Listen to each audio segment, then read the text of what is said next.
Let's do it. We got Don Hewitt ready? Right on time. Don Hewitt, how are you? How are you, my friend? I'm just basking in a little sun here in the old deck, so doing fine. All right. Well, I appreciate it, Donnie. I don't know where to start. Let's start with your Montreal Canadiens because everybody wants your opinion. Where are you on the way they came out of the play-in round with Pittsburgh? Well, I mean, I thought two things. I thought they got a good matchup with Pittsburgh because in some respects, I don't think the Pittsburgh Penguins are really that good of a hockey team anymore. Even though they were ranked fifth going into the qualifiers.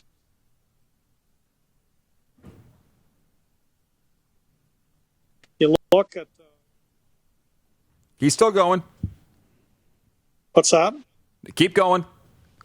Sorry, Eugenie Malkin. I mean, he's a former superstar, really. And last year in the playoffs, I was shocked at how he just couldn't get a goal. He couldn't get anything going offensively. And same sort of situation, against Montreal. He's 34 years old. He seems to hit a wall. So I think they sort of got lucky in the matchup that they got.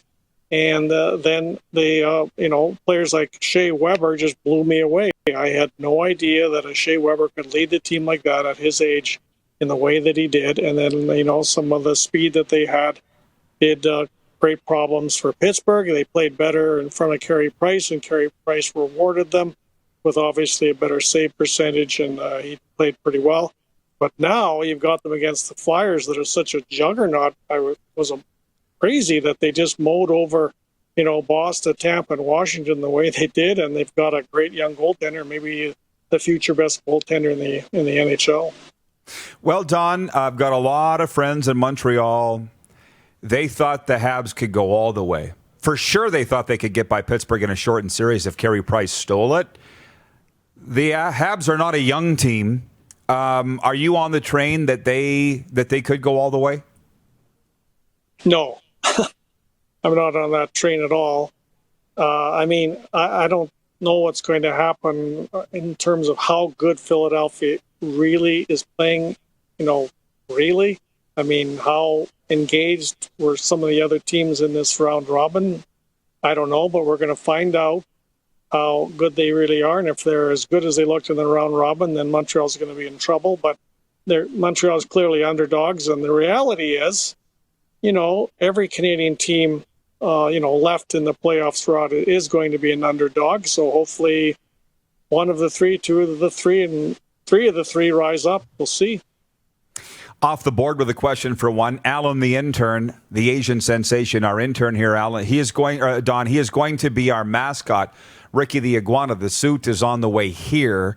He says, hey, Don Hewitt, I was wondering, as an upcoming mascot, as Ricky the Iguana, do you have any advice as the first Gainer the Gopher?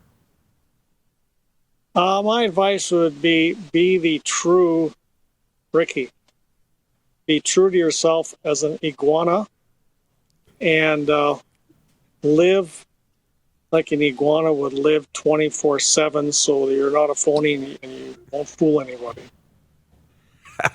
Well, hey, what's something about mascot life that fans wouldn't know, Don, that they wouldn't...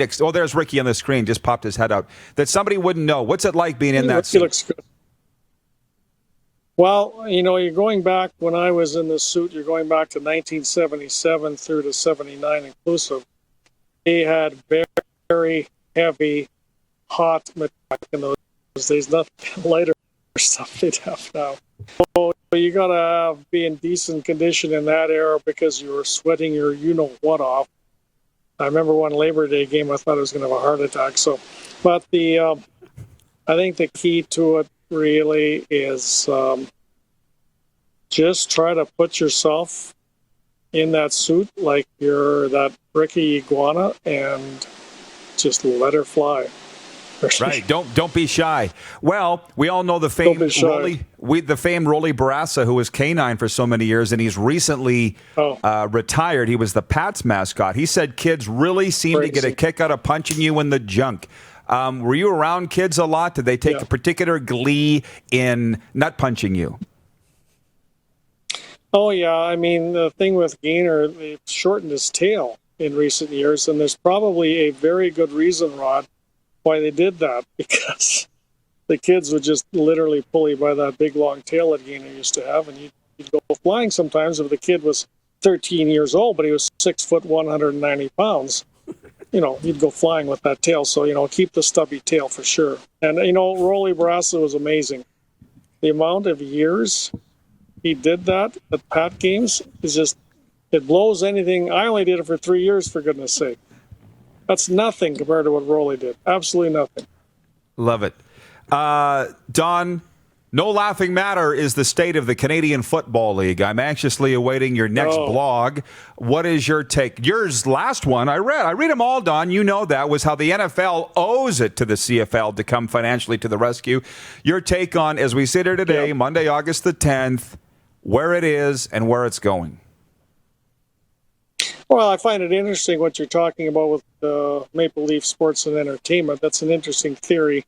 And it's interesting because if you take a look at the three parts of it, Rogers, Bell, and Larry Tannenbaum, Bell and Larry Tannenbaum together have more than 50% of the company, and both of those parties care very much about the CFL. I mean, Larry Tannenbaum, loves the CFL since the days that his father brought him to Argonaut games when he was a kid.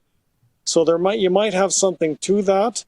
But there's clearly a major league gag order going on with the league. Nobody's saying anything, but today, or rather yesterday, you've got two starting quarterbacks in the CFL. Your good friend Bo Levi Mitchell and our own Cody Fajardo both saying we should really just forget about this and start in 2021. So it looks dicey whether they can do it because of money. I mean, one of my columns, the expense of such a thing. I mean, the health officials have already okayed what the CFL has said they're going to do in terms of protocols in the bubble, but just the expense of it makes it, I think, going to be very difficult for them to do it. But let's see. They need a big boy. They need somebody with lots of bucks to throw them a lifeline, and the NFL is deserting them. I think it's terrible that the NFL is just walking away from the CFL after all those years of developing players for them. I really do. Wow. Don, I can't wait until the day that we get you here in the bunker, but I appreciate the insight here today. Anything else before we let you go? Yeah, I'll throw something controversial at you, Rod, just for fun. Kate Pedersen talking about the Oilers. I know some real diehard Detroit Red Wing fans. And some of these guys were like really good hockey players themselves. You probably would have heard a few of them. I won't mention their names, but I will say that they said, Edmonton, you can have Ken Holland. For what he's done to the Detroit Red Wings for the last decade or more, the terrible drafting, the team just went gradually, slowly down the toilet. I mean, he was a golden boy one time in hockey. He had those great Detroit teams that won Stanley Cups, but I think it's I hope he can do it for the sake of the Oiler fans, but I'm not. It's not a given when he took most of his scouts to Edmonton that were making bad picks for Detroit. So there's my take on that. I think it's very questionable whether he can do it. I'm not saying he can't, and we'll see if they get another star player tonight, I guess. I hope Winnipeg Jets, by the way, I hope badly that they get Lafreniere. Boy, that would change things. That's something Winnipeg needs for sure. Don, you got to tell me who those Red Wings fans are, by the way, because I know some too. And talk about ungrateful. Oh, you won us 3 Stanley Cups, you bum. Get lost. Here's something, Don. You've been around the block a few times. A couple more than me, but not many more than me. Sometimes relationships sour. Right? Sometimes they sour, and sometimes there's a divorce, and sometimes both sides are happy. So maybe Ken Holland's just as happy to be out of Detroit as they are for him to be out of Detroit. Right? You're welcome for all I did for you. All the winning. Good luck. Well, he got demoted. When Steve Yzerman came in, he clearly got demoted. Why would he be happy? But, yes, 3 Stanley Cups is great. He's going into the Hockey Hall of Fame. I believe that was just mentioned or announced this morning, Rod. But sports is what have you done for me lately? That's the basis of sport. And the relationship soured in Detroit because they had a whole pile of L's, and they weren't making the playoffs. That's why the relationship soured. Things have changed, too, in that organization. Don, you and I got to go for lunch at the Chimney and catch up on all this, although it's not the Chimney anymore. Okay, Don, thanks for everything. I never get enough of you. As you know, write a blog, and we'll see you soon. Okay, thanks, Rod. You have a good day. The great Don Hewitt joining us on video chat today from his palatial Southeast Regina estate. You're watching Rod Pedersen On Demand. For more of The Rod Pedersen Show, visit rodpedersen.com or follow Rod Pedersen on social media.